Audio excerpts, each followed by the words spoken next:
Hello everyone, this is Assemblyman Angelo Santa Barbara. I'm here with the Autism Action Update. It's been a little while since we did our last podcast, and actually this is sort of the home version of my podcast with everything that's going on and social distancing. We're doing this actually from my home in Rotterdam, New York, and my son Michael is here with me, and he's going to give a little wave. And he's going to be, at least in the first part of this podcast, he'll be staying next to me. He doesn't talk too much, but I'm happy to have him here with me as we go through the podcast for today.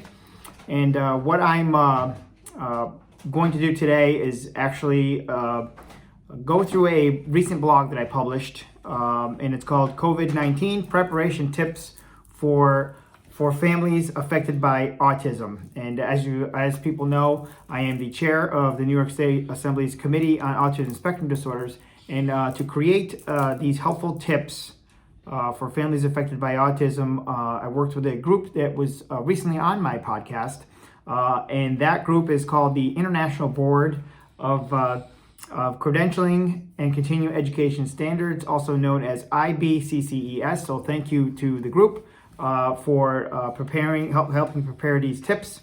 They gathered these tips and suggestions over a period of time, and this blog that I released was actually put out quite a while ago, at least a month ago, maybe even more than that, when the rise of COVID-19 began to happen here in New York State.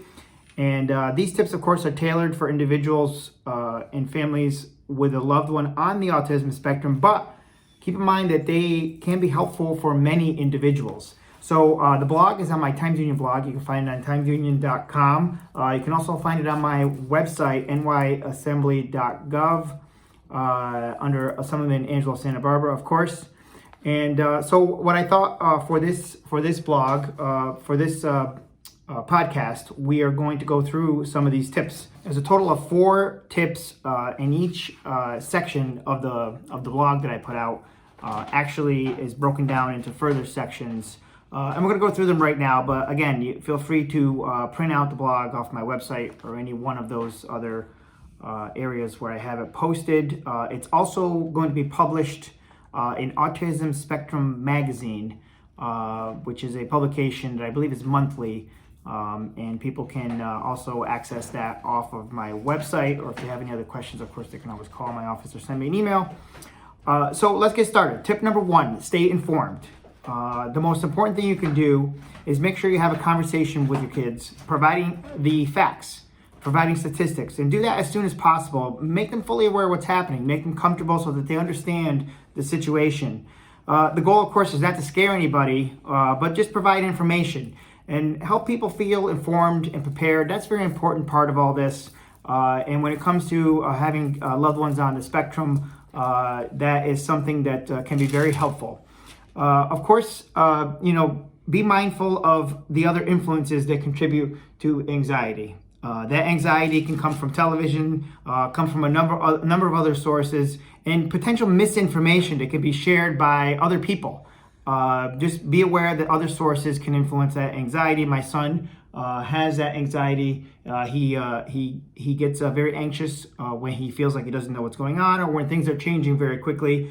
So this tip is very important. Make sure you gather the information. Make sure you gather your updates from reputable sources. There's a lot out there on Facebook, a lot out there on social media. It may not all be accurate. Just keep that in mind as we go through this very stressful time. And keep that in mind that you can always call my office or click a like on my Facebook, and I have been sharing the latest updates on the coronavirus outbreak and the response New York State has been providing. I have an email blast that I put out. You can also sign up for those email updates on my website as well. Tip number 2, practice good hygiene. This is something that's been talked about over and over again.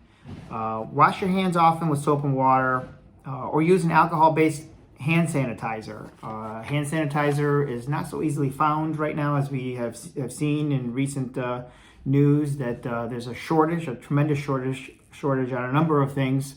In addition to hand sanitizer, of course, toilet paper seems to be the number one item that's in demand. So keep in mind that soap and water is always the best option. I also have a little video on my Facebook that talks about good hand washing and hygiene and things that you can do to make sure that you're doing everything you can to stay healthy. Number two, under number two as well, there's a number of subsections under number two, as you will find if you take a look at the blog. Create visual cues and reminder cards to demonstrate hand washing practices. I do this with my son a lot. He has a lot of little posters and things. Things that we help him understand how long it takes to actually wash your hands, and we share little videos with him. Consider posting things right in the bathroom or by the sink to help this practice, and to also not to have so much supervision as well.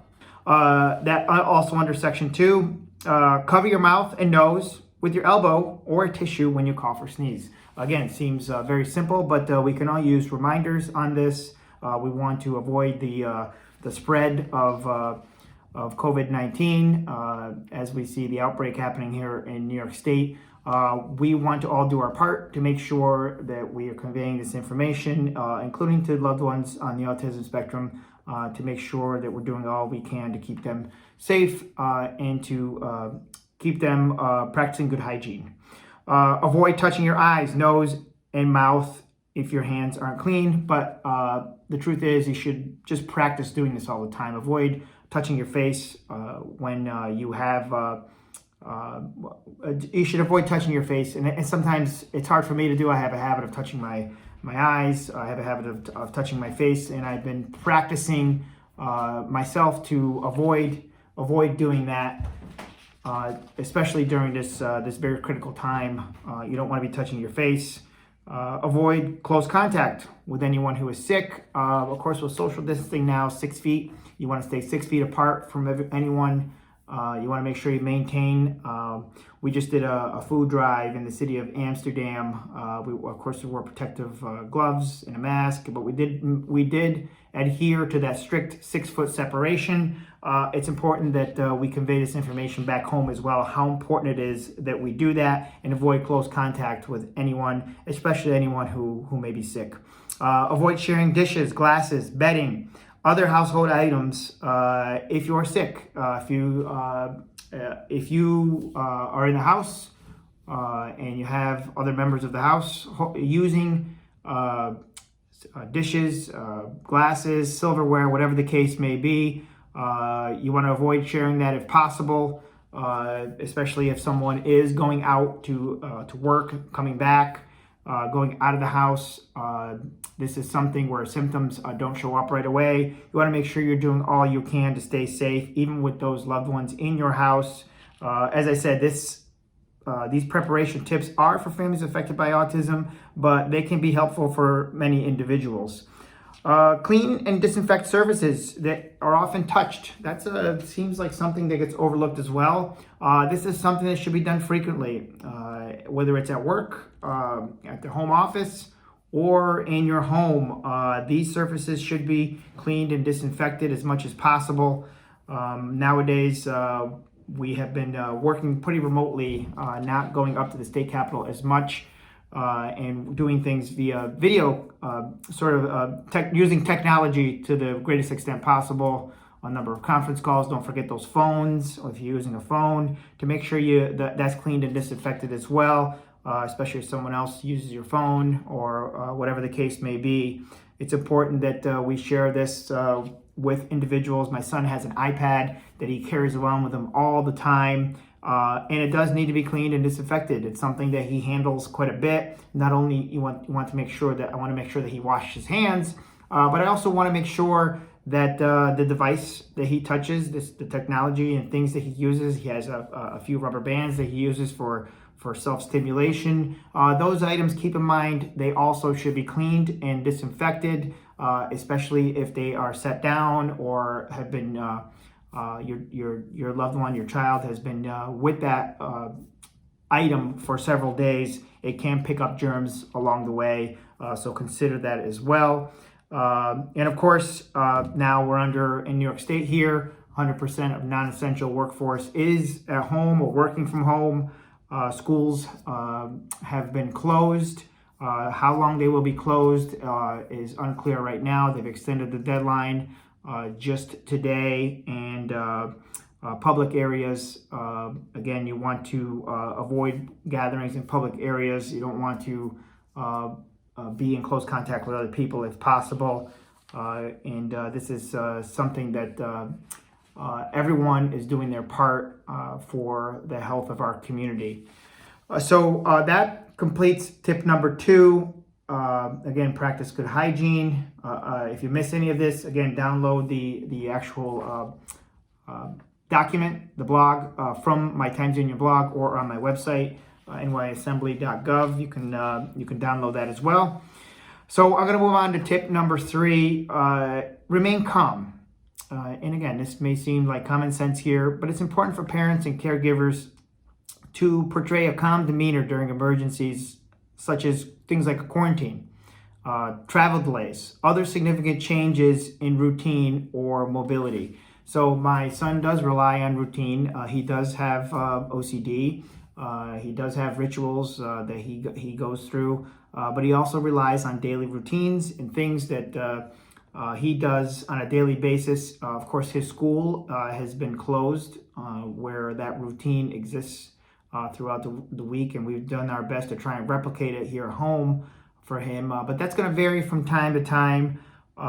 So it does cause some anxiety, and just keep that in mind as we go through this. There are a number of things you can do to stay calm, and I hope that we get through this rather quickly, and so we can all get back to a sense of normalcy. But in the meantime, it's important to remain calm. Tip number 4, be prepared for immediate needs before a possible emergency. And as parents, as me as a parent of a child with autism, I know how important this is. You have to, and this is something the Red Cross always talks about, the emergency preparedness programs that I have hosted throughout the Assembly District, Schenectady, Albany, Montgomery counties.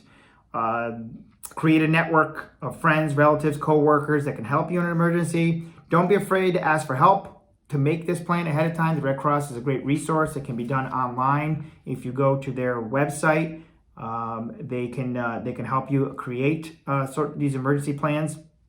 Also, make sure that this is a very critical thing. During this time, make sure you wear any needed medical alert tags or bracelet to identify you and your family members' needs. When we talk about kids on the spectrum, this is very important to make sure that we can provide as much information as possible. We talked about the New York State Disability ID card that began, that program came online earlier this year. More than 10,000 cards issued. If you haven't gotten it yet, this may be a perfect time to do that. That card provides a lot of information about a person's diagnosis, special needs, and can convey that information very quickly in an emergency. You can get that through my website or the OPWDD website. You can order it online, and it is mailed to you, and something that can be helpful if you choose it as a communication tool. I encourage you to check that out as well. For more information, visit my website or call my office. Again, my website, nyassembly.gov, under Assembly Member Angelo Santa Barbara. Having this plan in place and having those alert tags and having things like a disability ID card can help alleviate some of the stress for both yourself and anyone that has to assist you or your loved one during an emergency. Also, be sure to pack a safety and calm kit. We all have heard of these sensory kits. I know there's a number of things my son uses, and they can be very helpful. These things can vary on what goes into your kit, but some items I listed just as just something to think about: a weighted blanket, sensory toys. I just talked about my son with his rubber bands. Therapeutic comfort aid or comforting distractions, whatever. My son likes to use rubber bands, but whatever your child may like to use or your loved one may like to use for self-stimulation or anxiety relief. Personal hygiene items, of course, anything you may need for personal hygiene: toothbrushes, toothpaste, any sort of special soaps, things like that. Identification and important documents: insurance, birth and marriage certificates, special needs forms, all should go in the kit. A few changes of clothes.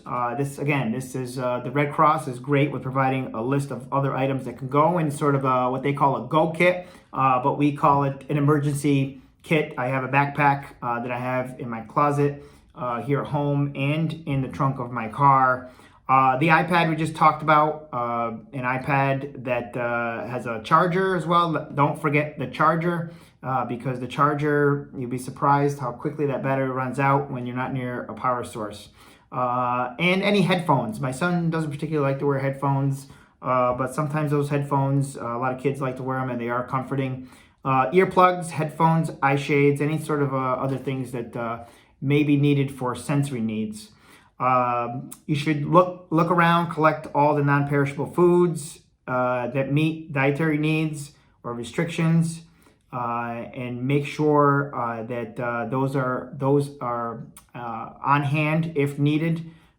Bring any medications for your child, of course, and ensure that you have the proper dosing, proper dosages of those medications listed somewhere, just in case someone else has to provide that medication. And of course, there's another, the last one here. It says use hurricane blizzard preparedness protocols, and I said the Red Cross. And their checklist to look for additional resources. You can do this nyprepared.gov or with the as well with the Red Cross is great at doing this. Okay, and the last section of this talks about the possibility of a quarantine or medical emergency. In case this happens, keep in mind the following. Keep routines as close as possible to a typical day. We talked about this. My son has a typical routine, and we try to stick to that as much as possible. If there's OCD, anxiety, a number of other things that your child or adult with autism is affected by, we need to make sure that we make the proper accommodations to do that as much as possible. Using a word picture or picture word schedule, make substitutions where necessary. If school's closed, which is closed, you replicate the schedule as much as possible, whether it comes to academics, homework, after school activities, things like snacks, story time, lunch. Whenever possible, try and keep that consistent with what's happening at school or what was happening at school. Keep that routine as consistent as possible. The third part of this last section, explain to the child in a positive way, of course, that there's some changes happening, and it's important that we make these changes to stay safe and healthy. Do that to the greatest extent possible. Like all of us, like Michael, your child's going to want to know when they can go back to doing what they were normally doing, their lifestyle that they were used to at school, their routine. If we know how long that's going to take, which we really don't know right now, but break it up in weeks or several days at a time when certain things can happen, and you can count off the days till that activity occurs. You can even show it on a calendar. I have a little dry erase board in the kitchen, and I have him write down some activities of things we can do together and when we can do them with little check boxes, and he likes to write it in there and then check off when we get to that point. I also like to have him help do some things around the house, whether it's cleaning, little projects we do together. I've been taking this opportunity to do things as a family, take on projects, maybe projects that you've put off for a while. This is a perfect opportunity to do that. We painted the back hallway and the staircase that goes downstairs. It was a little painting project we did together, and my son participated and was a part of that. And that helped. That really helped for us to get through some of the difficult days where a lot of people are stuck in the house. Really, no place to go at this point. With everything being shut down the way it is in New York State. So it's important that you find projects and activities that you can do together.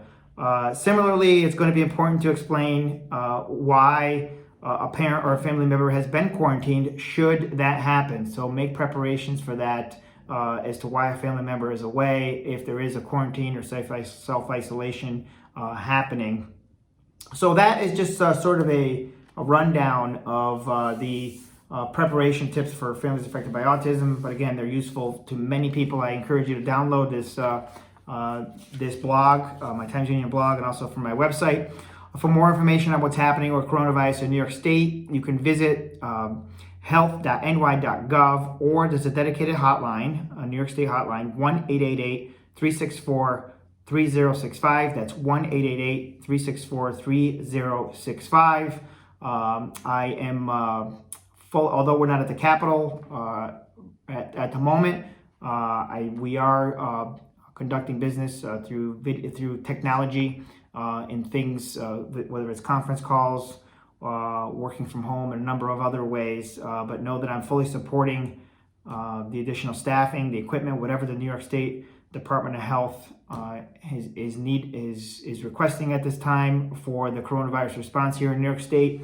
And know that the Department of Health is also working with our local health departments and our hospitals to make sure that they have everything they need as well. Things are sort of changing on a daily basis, but also keep in mind every case is different. You need to check with the local and state health officials for more specific protocols should something happen, if you need special assistance during an emergency. If you have any questions, again, call the dedicated hotline. It doesn't hurt to call that hotline if there are special needs, just to ask some questions so that you can be better prepared in an emergency. You can also visit their website, as I said. But you can always call my office as well, 518-382-2941. Myself and my staff are working around the clock to provide these updates to make sure people have the latest information possible. You can also send me an email at santabarbara@nyassembly.gov, or again, visit my website at www.nyassembly.gov under Assemblymember Angela Santa Barbara. You can visit that website at any time, and keep in mind you can also should stay up to date on what's happening on the CDC's website as well. So that's it for this podcast. I hope this information was helpful to you and your family. I wish you strength and health, and keep in mind that we are all in this together, and we will get through this together.